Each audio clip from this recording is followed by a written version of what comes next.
男孩的哪种性欲是正常的，又有哪些是错误的？迷恋女孩的身材是正常的还是错误的？相信许多处于青春期的男生都对这个问题感到困惑，而他直接把标准答案告诉了大家。จริงๆไม่เห็นต้องแอบถ่ายเลย ขอกันดีๆ แนโนให้ดูอยู่แล้วอ่ะเดี๋ยวแนโนให้ดูแบบเต็มตาไปเลยนะ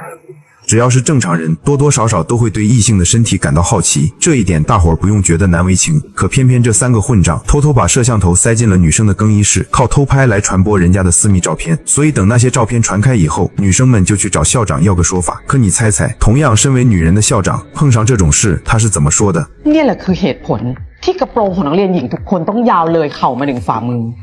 และยาวได้จนถึงตำแหน่งที่อนุโลมและที่เราพร่ำสอนวิธีลุกนั่งยืนเดินให้กับนักเรียนหญิงเนี่ย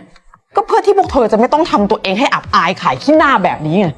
他压根没去追究偷拍的人，反倒怪起这群女生不懂得保护好自己。说完丢下一句：“这个转校生你们负责带回班里。”然后就那么走了。แนโนนะเป็นเด็กใหม่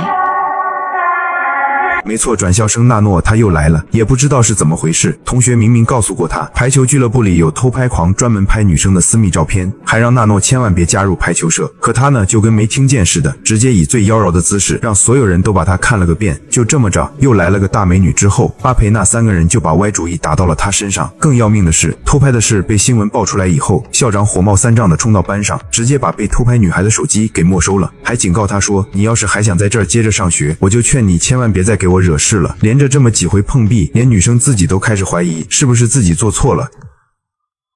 เธอไม่ได้ทำอะไรผิดหรอกนะถ้าเป็นแนโนโดนแนโนจะทำยังไง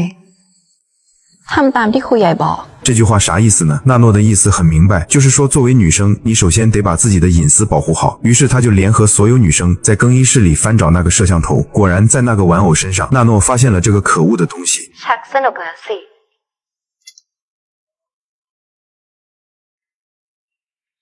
แม่งรู้ตัวแล้วว่าหาเจอก็ติดใหม่ยังไงก็ต้องติดทุกที่ที่แนโนแม่งไปอยู่แล้ว虽说偷拍设备被女生们给翻出来了，可阿奎那三个人压根没当回事，因为他们手里还攥着好多摄像头呢。就这么着，放学以后，三个人又开始在全校到处装。至于装的位置，他们也特别讲究，全挑那些能迈开腿的低角度地方。等装完之后，他们又开始调试设备，就等着纳诺走到指定位置就行了。可纳诺呢，就好像知道摄像头藏在哪儿一样，他每走一步就把那一路的信号给踩断了，就连他坐过的椅子也收不到任何信号。到这会儿，就只剩下卫生间那一个摄像头了。可结果呢？这三个混蛋还是扑了个空，因为纳诺长得实在太漂亮了。他转学头一天就有好多男生出高价想买他的私密照，所以阿培那三个人还是不肯罢休。可就在这时候，马超突然翻到一张怪照片，他们居然拍到了一个男生的私密照，这又是谁的照片呢？你再看那小子那眼神，显然这张照片就是他的呀。以前施暴的人现在反倒成了被拍的。纳诺拿着他的手机质问多伊，那张照片是不是还挺可爱的？收拾完第一个偷拍者之后，紧接着第二个人也就是这个马高又成了纳诺的猎物。这时候的马高还一脸得意，穿着特制的鞋子，一路跟着纳诺想拍照，总算让他逮着个机会。纳诺停在一只狗旁边，然后转过身跟马高说：“你找我是不是有事？”แนโนเราอยากขอสัมภาษณ์พอดีกำลังจะมีงานวันแม่ที่จะถึงอยากให้แนโนช่วยได้สิมาเอาเริ่มถ่ายนะ他悄悄把脚伸了过去，纳诺呢就跟什么都不知道似的。可接着他在空中画了个三角形，那条猎犬就直奔马高过去，狠狠给他上了一课。อาการคนไข้พ้นขีดอันตรายเลยนะครับบาดแผลต่างๆอีกสัก2-3 อาทิตย์ก็หายดีครับคุณแม่แต่ว่าอันทะของคนไข้เนี่ยเราน่าจะเก็บไว้ได้แค่ข้างเดียวครับเพราะอีกใบเนี่ยเสียหายหนักมาก这会儿马高也成了全校的笑柄，一瘸一拐的被所有人指指点点。按说到了这个份上，同伴接二连三被纳诺收拾，三人组的老大阿培总该收敛点了吧？可这小子呢，压根就没当回事。就这么着，纳诺拎着马高的鞋子去找阿培，碰上这种好机会，你说阿培怎么能放过呢？他先是把纳诺请到家里坐坐，然后自个儿溜进卫生间开始装摄像头。等试完设备没问题之后，阿培又把家里所有饮料都搬了出来。他就不信纳诺会不去卫生间。虽说阿培的计划看着挺周全，纳诺也确实一罐接一罐的往下喝，可也不知道怎么回事，这女的就跟千杯不醉似的，到最后竟然把阿培家的饮料全给喝光了。มีอีกไหมหมดแล้วงั้นเอาน้ำเปล่าไหม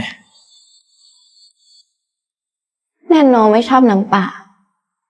งั้นแนโนกลับแล้วนะ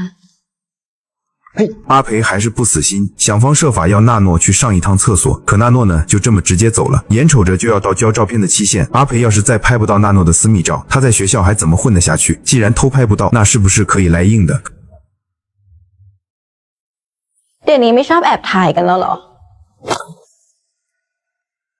ไอ้โนปล่อย ปล่อย ไอ้เหี้ยคุณตา ปล่อย ถ่าย 可也不知道为啥，纳诺还真就让阿培给偷拍了。拍完之后，他就那么大摇大摆的走了。所以大伙猜猜，阿培到底拍到了啥？翻来翻去，里面竟然什么都没有。你再瞧，阿培的母亲回来了，这女人是谁呀？她就是那个可恶的校长。就这样，阿培耐着性子等着。果然，他偷拍的照片一张张显示了出来。接着，阿培就把纳诺的照片发到了群里。他本以为这回自己肯定赢了，可真相远比他想的要可怕的多。就这么着，到了母亲节庆典的时候，阿培还在心里偷着乐，觉得自己赢了纳诺。可感恩仪式正进行着呢，大屏幕上突然放出了所有女生的私密照，在场的人全傻了，这到底是谁干的？不用说，就是纳诺放出来的。校长当场就怒了，质问纳诺为什么放这些淫秽的东西。可你猜纳诺怎么回他？ แนโนว่าที่อนาจารน่าจะเป็นคนที่แอบถ่ายภาพพวกนี้ไม่ใช่เหรอคะ 说白了，受害者有罪论根本就是胡扯，那些真正动手的人才该被追究。其实纳诺早就联合所有女生，在每个角落都装上了摄像头。换句话说，男生偷拍女生的同时，这群女生也开始了反击，反过来拍他们。 เชี่ยไม่หลอกกันนี่หว่าไม่เอาลูกกางเกงในแม่มันมาลง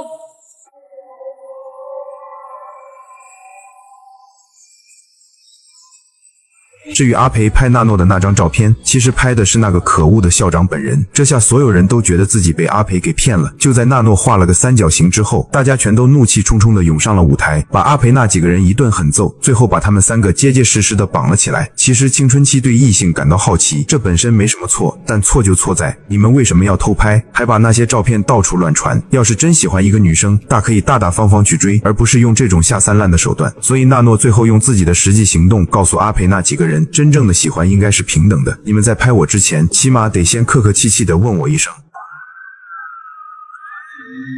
เจอกันอีกแล้วนะ